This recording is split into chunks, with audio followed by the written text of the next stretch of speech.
And now, from beyond our dimension, this is the JeffMara podcast.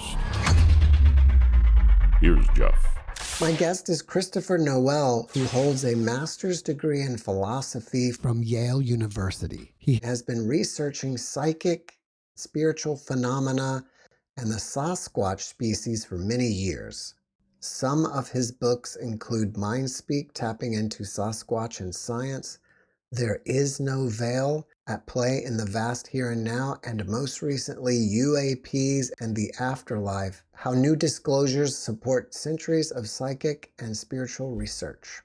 Christopher, thank you for joining me and welcome. Thank you very much, Jeff. I've been a fan of your show, and it's a privilege to be your guest today. Well, it's our privilege to have you, and you are a perfect guest for my podcast. 3 books about the veil, Sasquatch, and UAPs and aliens. It doesn't get much better than this today. Have you had Sasquatch people on before, researchers? Yeah. Oh, I'm sorry. I didn't notice that. That's good. I'll go back and watch. That's buried in my catalog somewhere. But honestly, today I want to focus on the 2 other books, which are There Is No Veil and UAPs in the Afterlife. And maybe we can have you back for a Sasquatch video later. Love to. That'd be great. All right, so I'm going to start with the first one. There is no veil.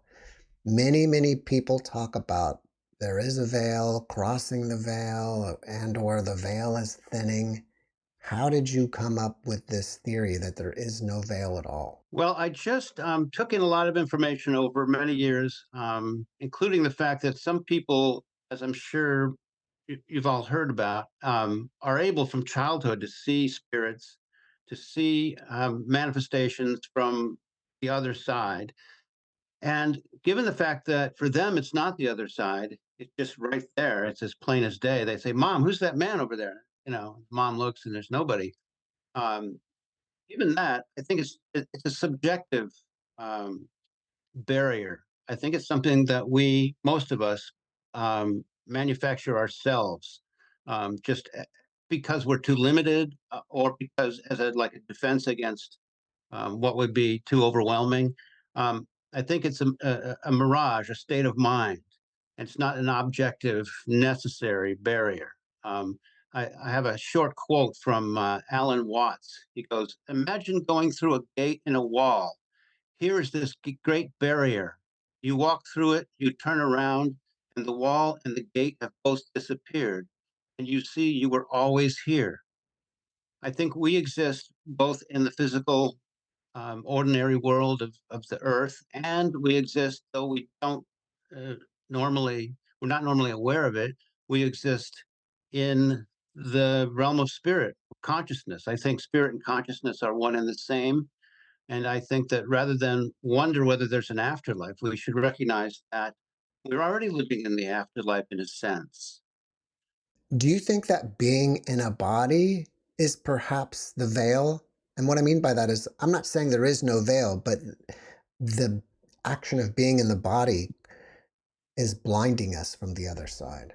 Yeah, I mean, it's very closely related to the whole story that we hear, and that increasingly, I think is really the case, that when we're incarnated for a life on Earth, that incarnation includes a sort of they call it a veil, like a veil of forgetfulness, because if we didn't forget the larger reality frame that we're actually operating within, the whole truth. If we didn't forget that, we wouldn't be able to have an authentic life here on this plane. We would constantly be thinking, well, when can I get back home? People who have near-death experiences consider where they go to be home, where they belong, where they suddenly remember, oh, this is the real me. That body lying on the highway there, that's just nothing. That's irrelevant. Um, so I think that it's necessary for us to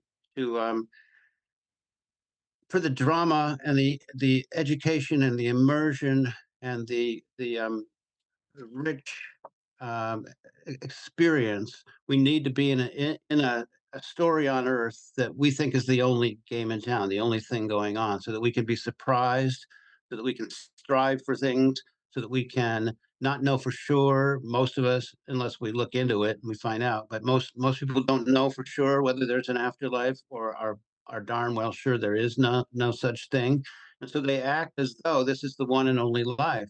I think that's the way, in a sense, that we can get the most out of this life.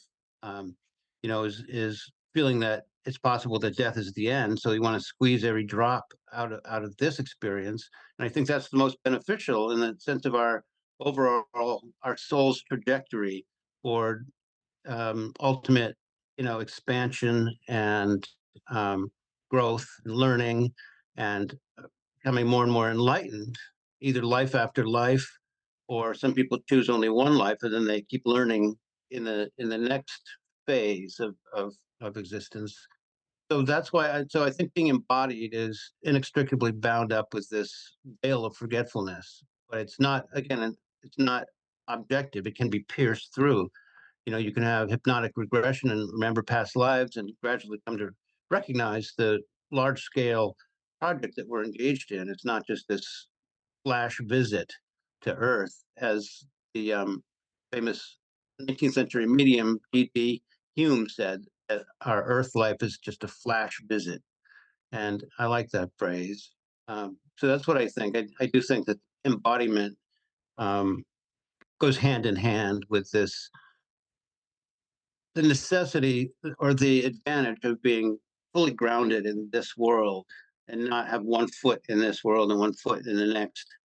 It's better. But those of us who find out through whatever means that there is this larger game afoot, um, then still try to live an authentic life here. But we're glad to know that it's not the only thing, not the only stage that we're on. We're really on an infinitely um, vast stage. I'm glad that you have a degree in philosophy because I think you're one of the perfect people to ask. And that is, what is the point of life? Like, why do we keep coming here? And if reincarnation is real, why do we keep coming again and again? I heard somebody say that um, being in a life without pain and struggle and labor and loss and all that would be like going to a gym that didn't have any weights or any exercise equipment. It's an exercise for the soul. And I think that when we're in the at the frequency range of being just consciousness, just spirit, there's not as much to push against. And so learning is not the same thing. I think there's a necessity to putting in our time. That sounds sort of negative, but giving our all to an earth life, because we can, our individual shard of the greater consciousness can develop more effectively and more fruitfully through living in this dense, I mean, we don't feel dense right now because we don't have anything to compare it to, but this is an extremely dense kind of reality that we're in right now. As you know very well, Jeff, when people leave their bodies, either through out of body experiences voluntarily or through near death experiences, when they come back, especially in near death experiences, they often feel like this newly expansive, more authentic self then has to bottle itself back into the body, and it feels extremely unnatural in that moment when they're going back in. They're like, I won't fit. How can this, great thing that I found out that I really am, how can it fit back in this these confines of this little physical object, which is the body. Um, and so I think that being in this confinement that is the dense existence on Earth is more of a teachable moment than it would be if we didn't. Um, I have a chapter in my book about this, and it's hard to remember the different facets, but that quotation does stick with me about the exercise component of it. Like going to a gym and there were no weights or no treadmill. That's kind of like what it is in the afterlife. Um, so our learning takes place in other modalities then, but our modality of Earth is its own specific thing. And the more um, the more deeply pain and trauma in whatever form cuts into us here in this life, the more space that opens up for joy to come in. So it's a two-edged sword or double-sided coin. Um, and so I mean, I can I can think of other aspects to it, but that's what comes to mind right now. I think a lot of my near-death experience guests would agree that the other side is right here with us, Oh yeah, but at a different frequency, like changing the radio dial. that's the thing, and that's what people don't realize. They think it's some far off literal place that's different from this place.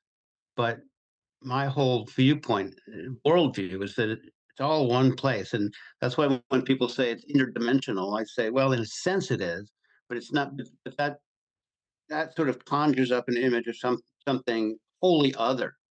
You know, it's not wholly other unless you think that frequency changes. It's wholly other. I think it's more of a. This goes back to why I don't think there's a veil or a barrier when we see spirits, for instance, spirits manifesting in a seance, say, they do so gradually. There's a slow fade in and a slow fade out. And I think that speaks to again the lack of a concrete barrier where you're not breaking through all of a sudden. You're you're modulating your vibration, your frequency, and that's what the dead talk about too. The so-called dead talk about too. And when we can get a line in to communicate with them, they say, "Yeah, it's like difficult to get down here. We have to re-densify ourselves." And it's like one of them said, "It's like climbing out of a swimming pool with an overcoat on." That's how heavy it feels to be back in our environment here. But it's really all just a matter of density and vibration. The higher the vibration, the lower the density. Just in natural law, that's the way it goes. And so I think that it helps once you realize that the proximity, in a sense, it's the old phrase, "So close yet so far." Mhm. You know, they are far in that most of us are unable to, unless we're mediums or psychics, we're unable to access this different vibrational level, frequency. We're sort of stuck within the frequency band that makes up this body. But our consciousness that transcends our brain and merges with the consciousness at large that fills up the universe. Um, our consciousness is at that higher vibration. It's just that this veil of limitation, of self-limitation, um, impedes our capacity most of the time to to capitalize on this high vibration that we intrinsically own. Because if I were to die right now, my spirit would drift out of my body, and I would instantly be ready, and able to go to that higher frequency. It's intrinsic in me, but it's just that it's serving a different purpose right now. It's bottled up in this attempt to live 100% earthly life, a dense life. So it kind of obeys that as long as it can, and then when I die, I hope it's not today, but if it were, then I'm out of here. Your bags are packed all the time, but you don't realize that. I don't know if that's a good metaphor, but what comes to mind? I think your example of children seeing spirits on the other side, or I guess not the other side, but wherever they're seeing them, is a good example of being no veil. Do you have any examples of adults or anything else? Oh my goodness! Anytime you have an authentic medium, not one of these charlatans, but an authentic medium. Um, I mean, mental mediums to get information. They can't usually see spirit, but the mediums that can see them frequently. I have a good friend, Angela Zabel, whom I recommend that anyone who wants to try to get in touch with their departed, look her up. Zabel. She's my friend, and she sees people all the time that other people don't see, and she has done since childhood. So it's more prevalent in children because they haven't yet sort of rooted themselves in this dense life. They're still um, they're, they still partake of a higher vibration, I think. I mean, that's what it seems like. And then they get more and more committed, inadvertently or just sort of automatically committed to this density level. Um, and but and so most people grow out of that. We don't have imaginary friends as often. Some imaginary friends are imaginary, and some are actual spirit people who seem solid, just as solid as their real schoolmates do. And they play with them and they see them. And sometimes um, parents will come in the room and see their kid talking and say, "Oh, it's just imagination," and then a picture will fall off the wall as if to show mom or dad that no, your kid is talking to me. Me, I can do this. I can affect the world, even if you can't see me. Affect the physical world. So yeah, and that's the same thing with kids remembering past lives. They'll sometimes talk at 3 or 4 or 5 years old about being a fighter pilot, and give all these details. And then if you happen to connect with somebody who knows how to follow up on this, like the folks at Virginia, University of Virginia, Mr. Tucker, and Ian Stevenson. Is that his name? Who's the sort of godfather of reincarnation studies? I If think so. somebody like that follows up, Ian definitely, I think it's Stevenson, follows up, they'll often find like 30, 40 points of contact that the kid has brought up that line up with um, the actual life of a previous person that can be identified. And then most kids will forget about that past life uh, when they get 5, 6, 7, 8 years old, as they more ground themselves in this life. Well, have you had any of your own paranormal experiences? I'm very grateful for the fact that when I was 17, I first had my a ghost conversation, a ghost experience, and this was with an older friend of mine. He was my writing mentor. She's 14 years older, and she told me one day that she had some strange activities in her house. And for instance, when she was sleeping, her husband would see a little light come down from the ceiling, a little, he didn't describe it as an orb, but just a little point of light come down and sort of hover over her head while she continued sleeping. And they would see in the corner a sort of a pillar of light sometimes, and she'd see it too. And dinner guests would go and see it, and they'd all have the same picture in their mind, even though it didn't look like this at the moment. They'd compare notes and say it looked like an old, sad, stooped over farmer. Anyway, this I said, well, let's contact him. And luckily, she was game for it, and we got the old Ouija board out, and it started creakily and inconclusively, and then it completely locked in, and we had an entire summer's worth of conversation with this person. And we had a cassette recorder so that we could say the letters and transcribe them later, because you couldn't write them down at the time because it was too fast. HR. You can't. So we would say them, and on these tapes, these little old fashioned cassette tapes, you can hear a bell ringing outside the wall, which was to the outside world there, and there is no bell there. But whenever in Earth reality, but whenever we would hear that bell, we would know that he had arrived and was ready to talk to us. And so that was, and I could go on for 25 minutes on this story. It's very intricate, and it's in my book. There is no veil, but which I hate that when authors say, "Oh, it's in my book. Why don't you go buy the book and you'll get it." But I don't want to dominate with this story. But it established in me a worldview of knowing that there is a greater reality frame outside of our familiar frame, and that's been a cherished piece of my worldview ever since. And so it was like a physical mediumship seance, in that we had physical phenomena occurring. The ringing of the bell, we would feel suddenly ice cold in the room and like piercing into your bones, so cold. And then he would that this guy John would say the X is here, so it's hard to talk. So there was some block, some sort of negative energy. Um, and at one time, I was about to go on vacation with my family, so I stood up and I said, "Well, I'm going on vacation. Goodbye, John. I'll see you later." And as I turned to go, I felt a hand or a caress. I don't want to say it was a hand, but it seemed like a hand. I felt a caress on the back of my head, kind of like half the density of a hand, like a breeze, more dense than a breeze, less dense than flesh.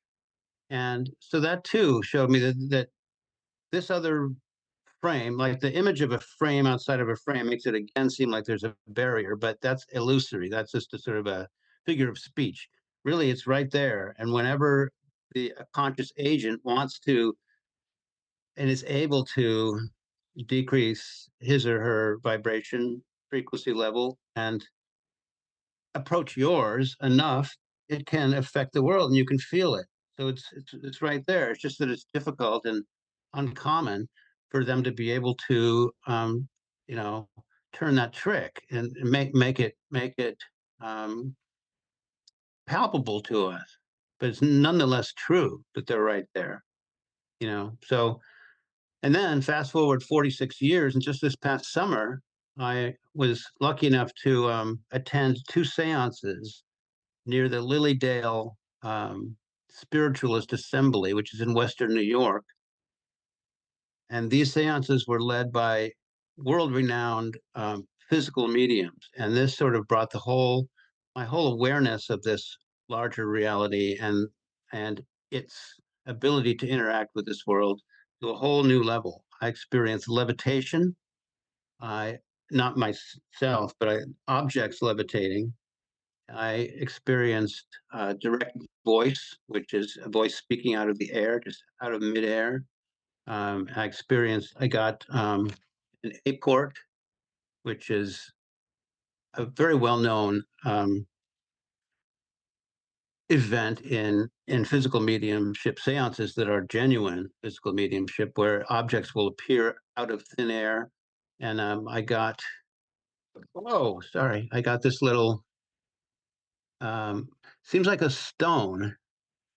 And I don't know if I polished it, it might turn out to be some sort of crystal or gem, but it's just looks like a regular stone. And I got it out of, believe it or not, a spirit hand, a hand that felt like yours and mine, but it wasn't connected to a body. And it put this stone in my hand. It shook my hand, and then it put this in my hand. I Did you mean, see, it's just did you mind blowing. did you see the hand? I saw the hand, um, and it was very low light because, and skeptics love to jump all over this, but artificial light conflicts with the kind of energy that they need to bring to bear to make these phenomena occur. It just does. It's just a natural law. And of course, skeptics say, "Oh, it'll convenience, it's dark." Um, but they will put luminous strips of tape on objects that you can then see levitating. So that sort of is the best of both worlds. Dark enough for the phenomena to be facilitated, but still you can see what's going on that way. And so, I mean, the levitation and the appearing out of objects appearing out of nowhere, of course, is directly relevant to the UAP issue, um, because UAPs levitate. They don't make any noise. There's no propulsion system that we can recognize within our own frame of reference. They don't give off any heat a lot of the time, like the famous Tic Tac video. That video is a thermal video, so we're not seeing the object in with visible light. We're seeing the heat signature, and that object is cold. And if and it the Tic Tac, I know I've just jumped into a whole nother, but it's That's okay. intimately related. It's yeah. The Tic Tac was on radar, tracked to fall from 80,000 feet down to 50 feet right above the ocean in less than a second, 0.87 seconds, and stop and and then later it took off at unimaginable speeds, and it stayed cold. If this were any sort of propulsion that we could understand, it would give off heat, because the first law of thermodynamics is the conservation of energy. And so if you're using all this energy, if you're displaying all these traits of maneuverability, you must be expending all sorts of energy that would be read on thermal as heat. And since it's cold, um, it's not anything within our known sort of energy that goes into propulsion. And lots of people over the last 7 decades, lots of top scientists have been trying to invent anti-gravity, machines, and try to emulate or replicate the propulsion that seems to be going on with these alien craft, but largely without success. And I think that's because the linchpin, or the foundation of this, is consciousness, not technology as we know it. Um, when I got this thing, it was not hot. And when we see objects levitating, or when abductees see the little grays just floating through the air, nobody says, "Well, what is the propulsion system? How can we?"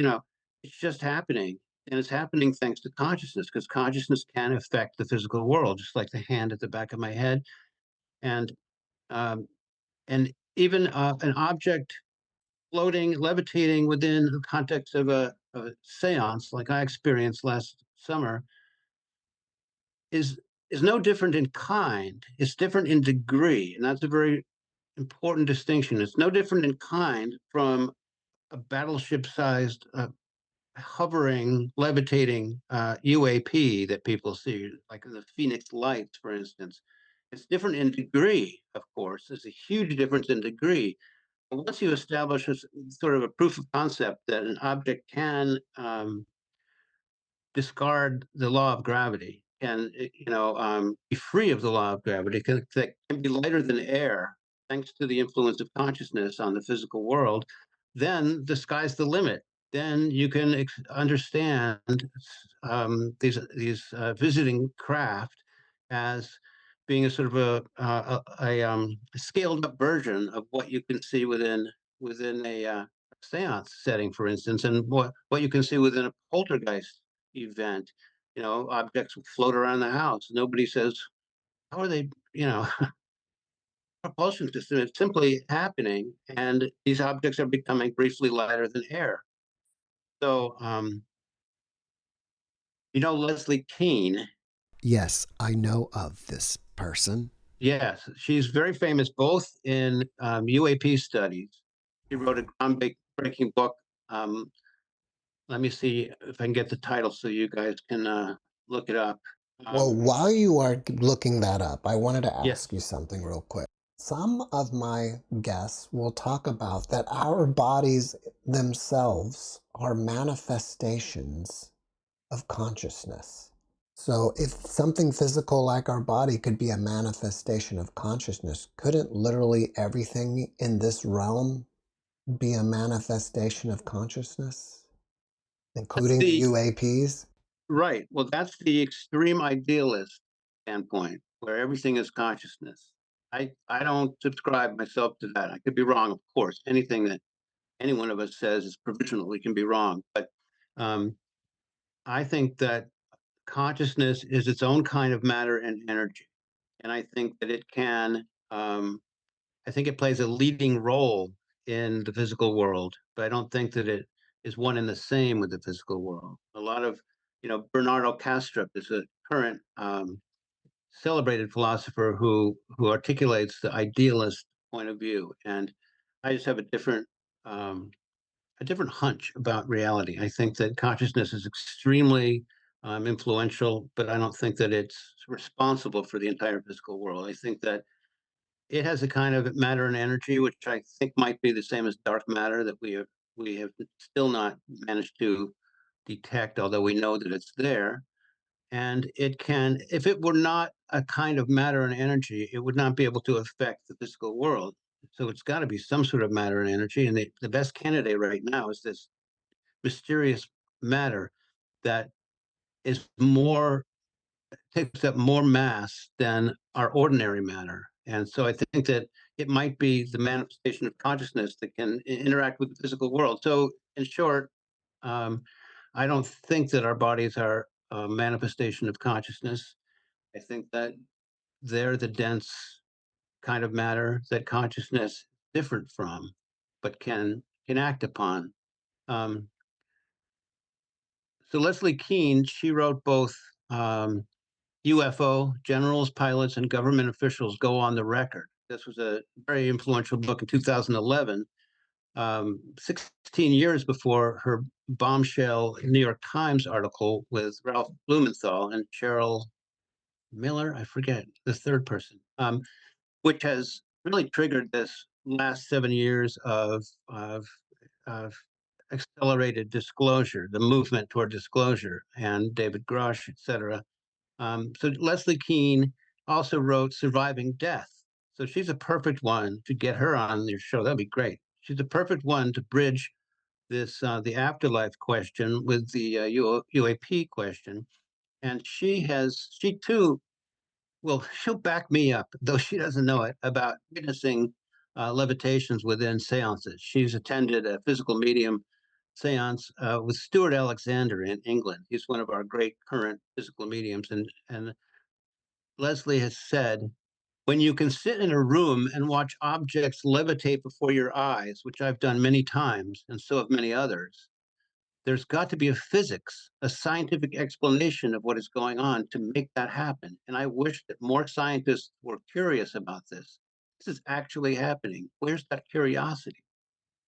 Um, and so I think her testimony that things levitate should be taken even more seriously than mine, because she's known to be an absolutely immaculately trustworthy observer and a very skeptical turn of mind, which has made her a top journalist. You know, she goes into things with an open, skeptical mind, and has to be proven to her when something extraordinary is occurring.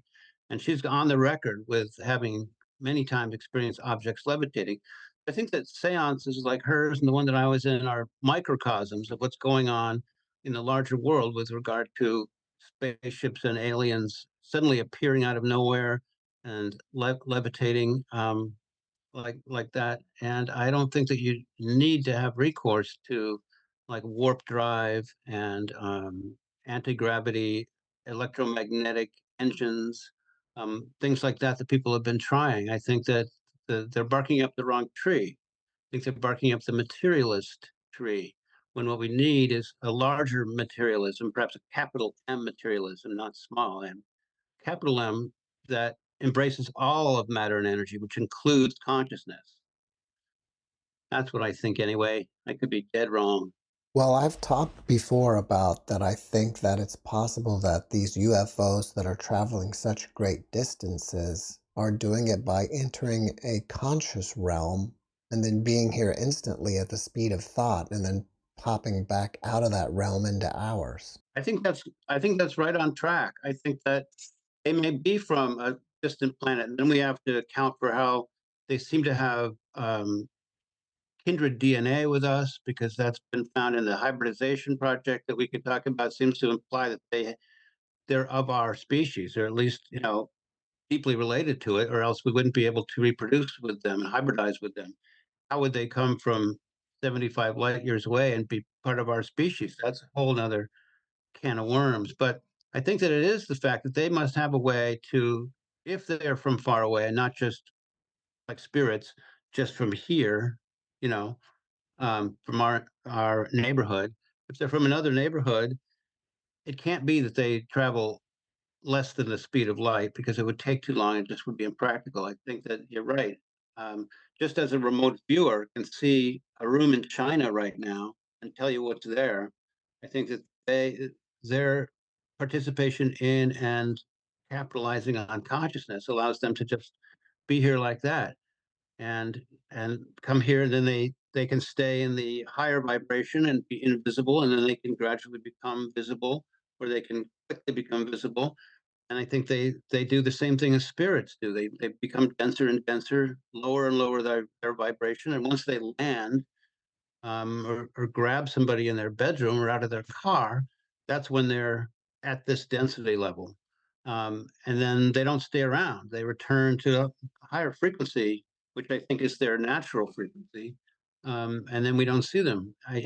Um, except that there are signs, reliable signs that they're really ubiquitous. And if you point a camera at the sky and shoot like 120 or 200 frames per second, especially in infrared, you can see, oftentimes you can see objects that we don't see with our naked eye. So I think that they're just like spirits. I think that they're around us all the time. That sounds like Dr. Courtney Brown's work. I was going to say he's done a lot of he and his partner, who's a longtime air traffic controller, have worked out the methodology of tricking out a camera so that it can catch more readily, these objects more readily than an everyday normal camera. Um, Also, I recommend a channel on um, a YouTube channel called Custodian File, where this man Robert Shippey in California has been filming helicopters and airplanes and blimps and various airborne objects of our own out his he's on at Marina Del Rey, and he's on the coast, and there's apparently for some reason a great deal of military and civilian police airborne activity around there because it seems logical. Robert Shippey films these uh, tiny, like little dark UAPs, mostly dark, sometimes white, going zipping by these helicopters and airplanes and blimps and sometimes balloons and kites. Anything airborne seems to be being surveilled or checked out or buzzed by these tiny UFOs. And he finally found out that they're not bugs or birds by the fact that he had two cameras going and he filmed one of these. And by triangulation, he found out that it was 1,700 feet away. And by the frame rate, he worked out that it was going 2,000 miles an hour. So look up his channel, Custodian File. It's a strange title for that. Um, Well, it's worth watching. I had Dr. Brown on, and he also believes, or at least talks about, that the Earth is a prison planet. Do you believe the same thing? And if not, what do you think the agenda is of these ETs that are visiting? The other day, you had a man on named R.L. Poole, Yes. and I found his interview fascinating because though though we can't know for sure whether we can take the word of these visitors at face value because they may have incentive to lie to us, mislead us, to keep us in our place through various trickery. Um, what he was told by his abductors seems logical, just because we have now a long history of reports of genetic manipulation, well, hybridization, uh, the theft of genetic material from abductees, and often they're later meeting their hybridized children. There seems to be a widespread program, and perhaps it's gone on for millennia, perhaps it's gone on for 50 years, we don't know, um,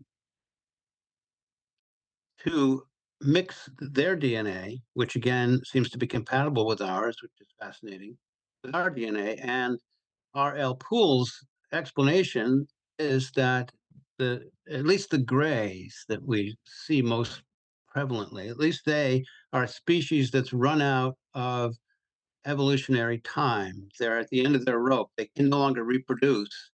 And when you look at them, it makes sense. They don't seem to have sexual organs. They seem very spindly and like sort of um, wispy, insubstantial. And so the idea is that they need to return to our more robust gene pool and upgrade their own gene pool so that they can continue. And so then you think, well, to what end? Just so they can continue and sort of enrich themselves and then go back to where they came from, or is it, as some claim, and I think Mr. Poole does, that they then want to over time increase and increase and increase the sort of ratio of hybrids that are on this earth, and then that will become the new human species. It'll sort of gradually replace us. Talk about your great replacement theory that comes up in politics sometimes. This is the ultimate. Well, I do believe he and one other of my guests both said that there are caves underground filled with alien human hybrids that they're waiting to release on the planet. I mean, this sort of thing gives you some sympathy for the disclosure. I mean, the opposition to disclosure. If it's the case, if one of these kind of nightmare scenarios turns out to be true, and you put yourself in the shoes of like a political leader who finds this out, and they and the world governments have not yet found a way to resist this effort by the visitors, and we're just kind of sitting ducks for all this, or lambs led to slaughter or led to hybridization. You can understand why there's been this reluctance to tell the human race that this is going on. I mean, if you tell them this, they're going to panic, and if you don't have follow up of, and here's what we're going to do about it, then you've unleashed a Pandora's box. I mean, I'm not sure, but whether we all want to find out the truth. We've got this intense curiosity, but I kind of think it's 50-50 that on the day that we learn the real truth about this, we're going to wish with all our hearts that we could return to the innocence of the day before. I'm concerned about that. I don't know if you follow Tucker Carlson, but I've heard him mention that there's something about the UFO thing that's so dark, he doesn't even tell his wife about it. I heard that. I did And hear that. I wonder Yeah. if this could be it. It's, I mean, it's probably something along these lines. We may have details wrong, but it just seems like, and Lou Elizondo, of course, famously said that we may find the nature of this truth to be somber. That was his word, somber. And if what Mr. Poole has come to believe is close to the truth, then it's going to be far beyond somber. And I think that the reason that the visitors have been kind of covertly undertaking this whole enterprise is that they depend on our obliviousness, our passivity, and it's kind of like keeping us like that frog in the pot of water, and the heat just gradually rises, and you never quite realize that you're being boiled alive until it's too late. That would be somber if you're that frog, and we may be that frog, and if that's the case, then it's in their best interest, the overlords, best interest to keep us in the dark about it, and that's why they only, they only fleetingly allow themselves to be perceived and filmed. I don't know why they ever allow themselves to be. That would be an open question.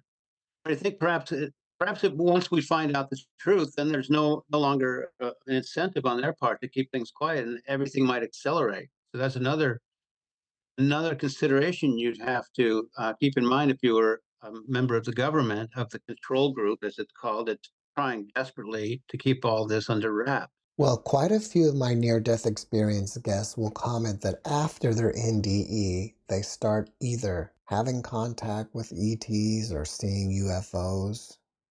Why do you think that's happening? There's a physical property called resonance, and it's when, like an opera singer will sing, and when her it's usually her because it needs high frequency, gets to the right frequency, a wine glass will burst. Some people think that's just a urban myth, but no, it's true. You can do that if you get the right note. And this is resonance, and it's not just that her voice and the glass are then resonating at the same frequency. It's that each is adding energy to to the other. I found that out. I originally I was thinking, well, why does it burst? Why doesn't it just kind of vibrate? And so I looked it up, and it turns out that when two things are in resonance with each other, they add energy to the system by this resonance. I'm not 100% sure how that happens. One analogy is if you have a picture a steel ball hanging and you start it going back and forth, that has a certain frequency, how many times per second that happens. And if it starts to slow down and you give it a push back to that same frequency, um, you're adding energy to that.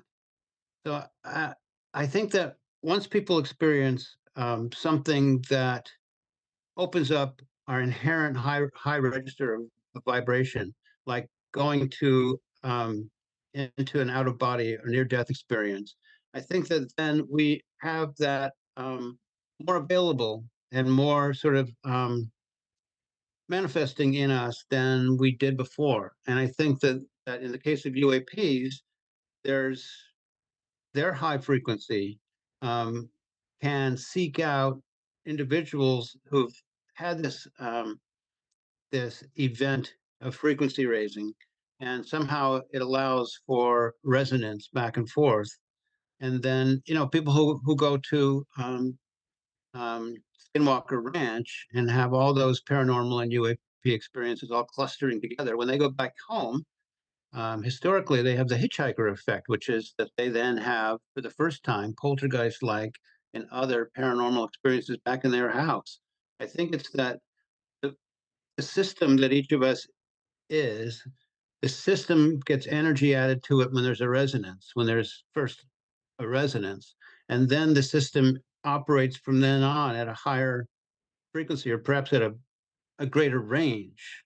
There's still the default frequency that we had before, but there's a greater amplitude perhaps toward the higher frequency, and that sets us up for or what's another word for that? You could call it opening a door, but that's just a metaphor. To having further similar high frequency experiences, and so I think that all of these phenomena occur in the great frequency spectrum in that governs the entire um, sweep of reality. And I think that when we die, we go to a higher frequency, but I don't think it's the same high as I think that the visitors, the aliens, um, that probably are not really aliens because they're akin to us in some sense, perhaps future us, perhaps something else.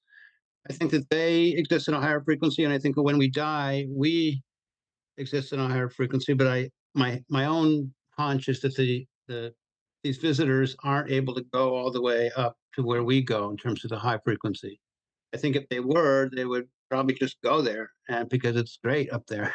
And instead, they keep boomeranging back and forth between this dense lowland that we live in, and they have to briefly become dense to operate within and to grab us and poke and prod us. I think that perhaps when they're poking and prodding us, they're looking for our souls or that sort of ineffable thing that allows us to transcend to a higher frequency than they are able to.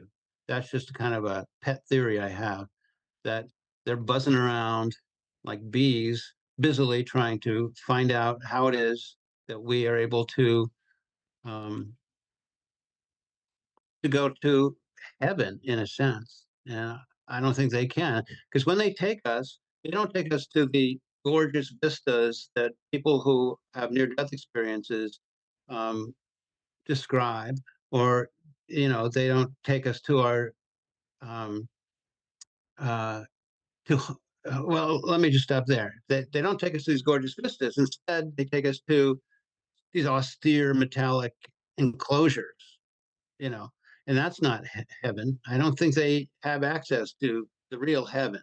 And by heaven, I don't mean the Christian sense, because I think Christianity has a lot of the truth, but not the whole truth, because there's no judgment, there's no damnation. Everybody is on a learning curve, and when we die, or when we have a brief experience of death and then come back, we're allowed to judge ourselves and feel remorse and wish to grow and correct ourselves and improve ourselves. I don't think there's a judging God that decides who is saved and who is damned. It sounds like to me that perhaps from what you're saying, we are, once we've crossed over to the other side and come back, or left the body and come back, perhaps our energy signature is at a different resonance. And Yeah, that's a and good way to put it. and we can be easily spotted from a ship, perhaps. I think that's a great way to put it. Lots of times, mediums who are able to be in touch with spirit humans will say that the spirit humans can um, recognize or kind of home in on mediums. And they say it's like they give off a certain kind of light that other humans don't give off. I think it's probably very similar with these visitors. For instance, if they're abducted as a 4-year-old, then they're going to have this light, this energy signature, as you put it. I think that's really good. And they're going to have that henceforth. And so they can be revisited. I don't know. Some people get implants, and we think that might be like a tagging system to help relocate the person. But I don't know. Maybe both of those help to relocate. What are your thoughts on CE5 and doing a meditation or some kind of conscious activity to connect with these ships? And then these ships start appearing out in the sky. Do you think that they're actually reading our consciousness from that distance? Or do you think it's possible that the ET's right next to us and putting on a light show for us? Well, both of those I think are true in the successful CE5 sessions. I think actually do call forth a response because I think consciousness is all one field shared by these visitors and by spirits and by other sorts of conscious entities like Sasquatch. I think that the consciousness field is continuous. It's not chopped up into different regions with walls and stuff. I think it's all a flow, a continuous flow. So it makes sense that if you go out with Dr. Stephen Greer and you engage in the protocol that he's sort of established, you may very well resonate, again, that word, with some of these visitors who are already right there and doing their own thing, and then they feel this, this signal, and they turn their awareness or their intention upon us as we're turning our intention upon them. And so I think that when folks undertaking this see lights in the sky or orbs like Mr. Bledsoe can cause, not cause, can call for. This is a genuine experience, a literal physical experience. I don't know if you saw my video with him, but Mr. Bledsoe has had an NDE, if not Oh yeah, multiple, prior to his UFO. there you go. And I haven't had Mr. Greer on or Dr. Greer, but I've either heard or read that he's also had an NDE as well. I didn't know that. That would make sense, wouldn't it? Yeah, I think there again, you have a different energy profile or signature, and then you become more adept at transcending this dense realm. You know, I don't agree with Mr. Greer's stance on. He thinks all of the visitors are nice, and kind, and loving, and that all abductions are actually perpetrated by our military. Yeah, I don't know how our military would have the ability or capability to do that. Hundreds of thousands of people worldwide, apparently. If you poll people, there's not any recent reliable polling on that, but whatever we have been able to glean suggests that it's very widespread and that perhaps a small minority remember it. So it's happening to people who never know it. And, maybe they have scars, but they have no reason to connect that with such an outlandish possibility. So, what if 99% of abductees and um, involuntary donors of their genetic material are thoroughly unaware that they're part of this project? That's another chilling possibility, but there's no reason to doubt that it's distinctly plausible that that's what's going on. I don't think I've been abducted, and you don't think you've been abducted, I suppose. Right. But what do we know? I've had one guest who claimed that they copied his body and it's on a spaceship somewhere else. I don't know. But they actually took his consciousness out of his body and put it in his copied body on the spaceship somewhere else. That would be a good, a sort of a good shortcut for them, wouldn't it? If you could do Mhm. that, and if you can clone, I mean, we can almost clone people. Why wouldn't they with their advanced, capacity? So even though it's super mind-bogglingly science fiction, hard to accept is that there could be doubles of us in tubes, at another level of reality, another vibrational level. Um, it may nevertheless be the case. And how hideous is that from our point of view? How beneficial, you know, from their point of view. I mean, I've heard this about taking our souls, taking our consciousness out, and that would be in line with their my hypothesized desire on their part that they can go higher, like we can. If they can grab our souls, they harvest our souls. They may think that that's the way to get to heaven, however you define that, and maybe it works. Maybe the idea is that eventually they'll be the ones to go to heaven, and we'll be the sort of biological robots. People think of the Greys as being just kind of worker bees, drone bees, um, clones themselves, because they all seem to be pretty identical, and they seem to operate with a hive mind and not have this individuality. And perhaps the end game is that all of us, formerly the human beings, become these sort of castaways, and lose their individuality, lose our souls, lose our capacity to transcend to heaven, and then they'll become. Maybe they envy it. Maybe they see us as sitting in the catbird seat spiritually. They want to take our place up there. Do you think at some point we'll be able to put consciousness inside of a machine? At least maybe attaching some sort of living tissue to the machine as a I mean, as a we know that. connector. Yeah, we know that just a couple of weeks ago, Elon Musk implanted the first one of his chips that seems to be an initial step toward an inevitable melding of brain and machine. So, depending on how you define consciousness, there could be a machine that still uh, has access to what's conscious inside us now, and can reap the fruits of that. However that may turn out. I don't know. I'm no expert in that. I'm no expert in anything. Well, I mean, imagine like how near-death experiences will comment that, I came back and I was just stuffed inside of this body. Yeah. But if someone would say, I came back and I was just stuffed inside of this machine.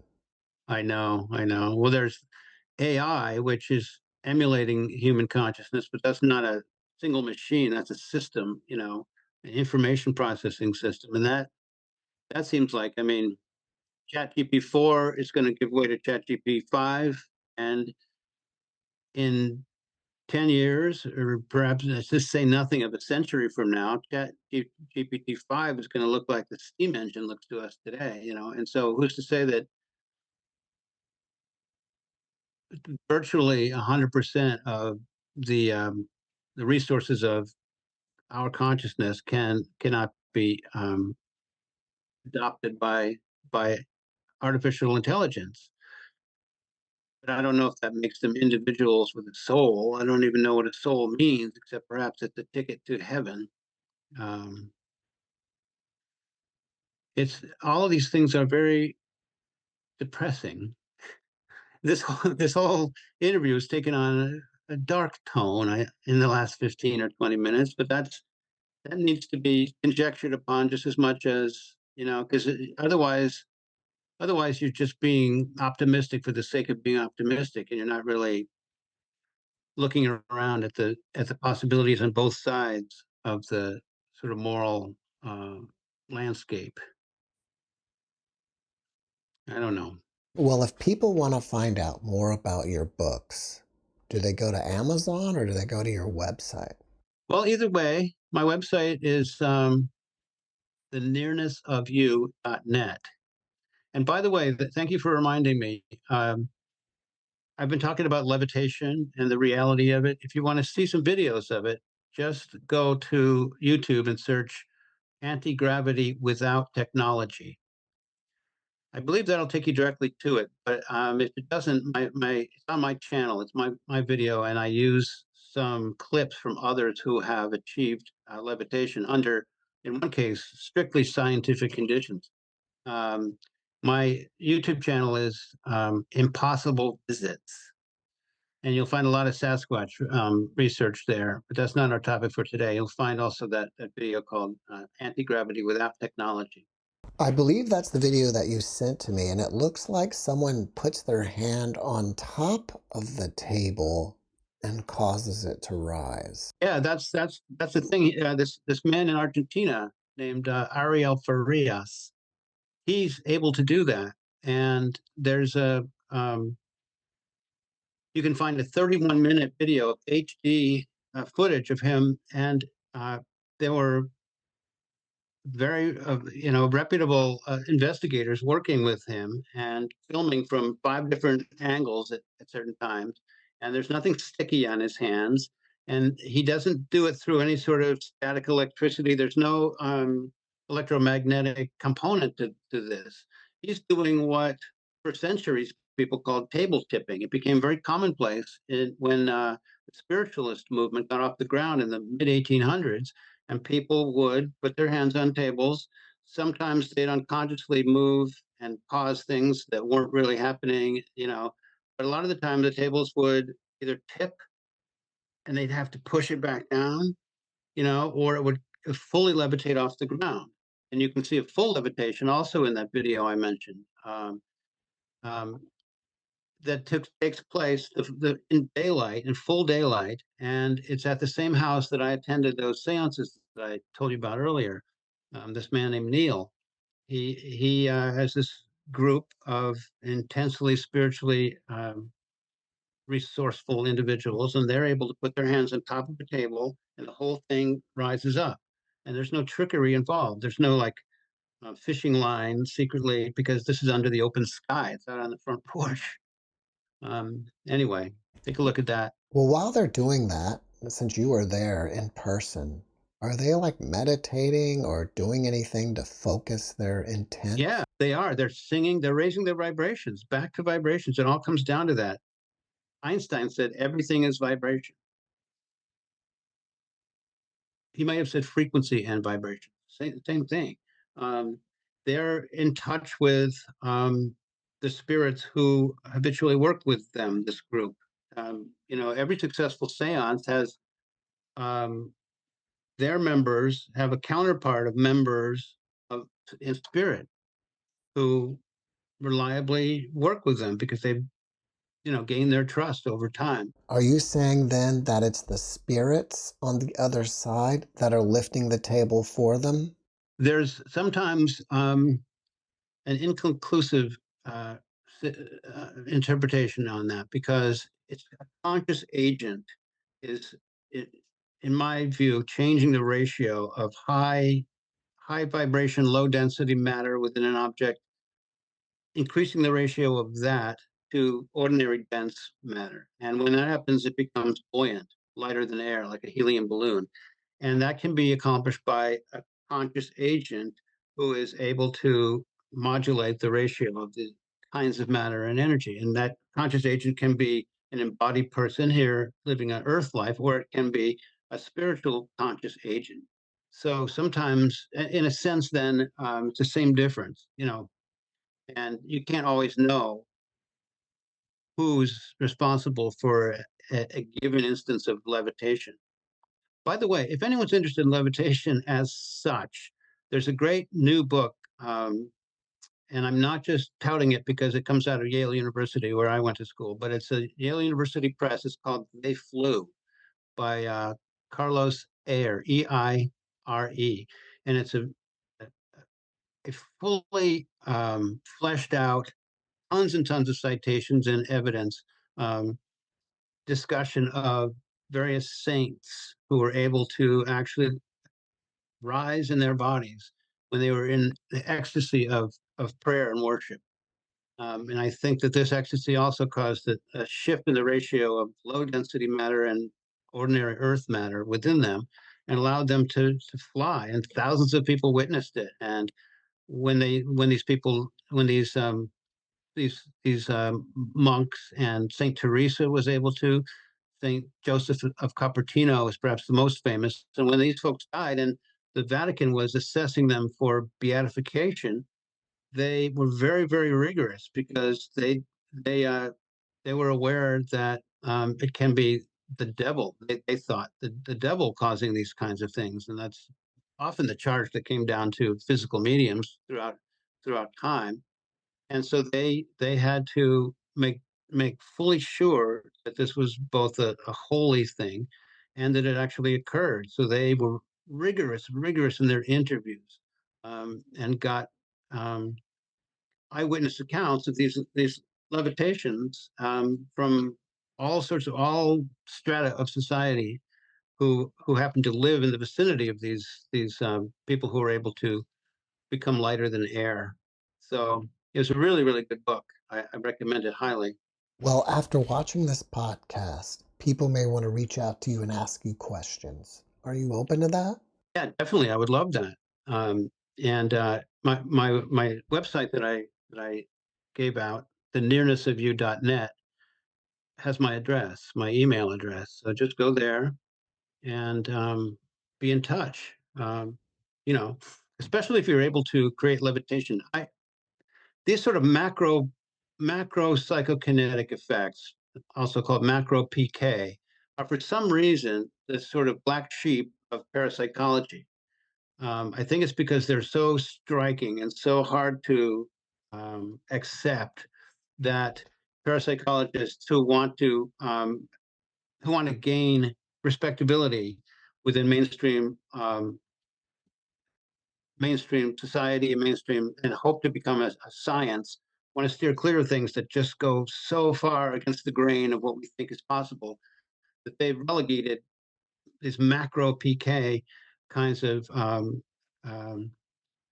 occurrences to the margins. And I want to try to do something to contribute to them becoming more acceptable. So if anyone out there is able to um, effect these large scale changes, either through furniture, it's usually furniture for some reason, um, lifting, or other sorts of mind over matter. That's a cliche that's sort of misleading too, because mind consciousness is its own sort of matter, I think. So it's not matter. But through what's conventionally called mind over matter, I'd love to hear from you about that. I'd like to set up a conference that would be the heart of a documentary showing this sort of thing, and having skeptics attend and magicians attend, and to really hammer home the fact that there's no trickery involved. But that's just sort of an aspiration I have for the future. Well, besides the books, do you have anything else that you're working on that you want us to know about? Well, the new book just came out called UAPs and the Afterlife. And so that sort of contains all my recent thoughts, what they're worth. If you think there's that Kindle version is $3.99, and it's good because it's cheap and it has color photographs that came out much better, images, not just photographs, color images throughout, that come out better than in the printed version. There's a paperback version and there's the Kindle version on Amazon. And I'm working on a new book that I hope will embrace both the Sasquatch species role in all of this, and what's coming out of Peru with these Nazca mummies that a lot of people think are just jokes, but they're not. And I could go on and on about that. I think they're both results of hybridization by some sort of controlling visitor. And I think that we're very possibly the result of genetic manipulation over the last at least 12,000 years, since we burst into making cities and technology and agriculture and um, civilization suddenly burst upon the world independently in many, many places across the globe at about the same time. And it has been hypothesized that these visitors had a lot to do with bringing us up to the next level of advancement, so that it would somehow serve their purpose, and we could go into that at some point. Well, before we finish up, we can end this podcast on a positive note. So, can you give us one last positive message? Positive message is that, and I never thought I'd say this a few years ago, but now I know that we're immortal, and that uh, you don't have to hope for a near death experience in order to learn that this dense clay that we're sort of occupying right now is the end of the story. This is just the vessel that we're in right now, and um, the very fact that we can share thoughts, not with Zoom, but without technology, with someone at the other side of the world, or see the contents of a book in Lithuania, when I'm sitting in Vermont. That very fact shows that consciousness cannot be contained. It refuses to be contained in this little shell of our skull, or in this like 3-pound ball of jello, um, uh, that is our brain. Um, so we don't have to worry about that. We're on a fascinating adventure, and uh, I, in a way, I can't wait to find out the next step. And in a way, I'm terrified of being wrong. But if you're wrong, you'll never know it. So it's not like you're going to suddenly die and find out, oh, there was no afterlife. So it's pure positive. Everything is great. Don't worry. All that somber stuff we were talking about, it's just a horror movie that Jeff and I are writing. So don't worry. Christopher, thank you for your message, and thank you for being my guest. Thank you, Jeff. I really enjoyed it. Thanks for watching the JeffMara podcast. I really appreciate you. Another way to show support is through YouTube memberships. And if you do, there are loyalty badges and other perks depending on your level of membership. All you need to do is click the join button underneath the video to find out more. Thank you for your support.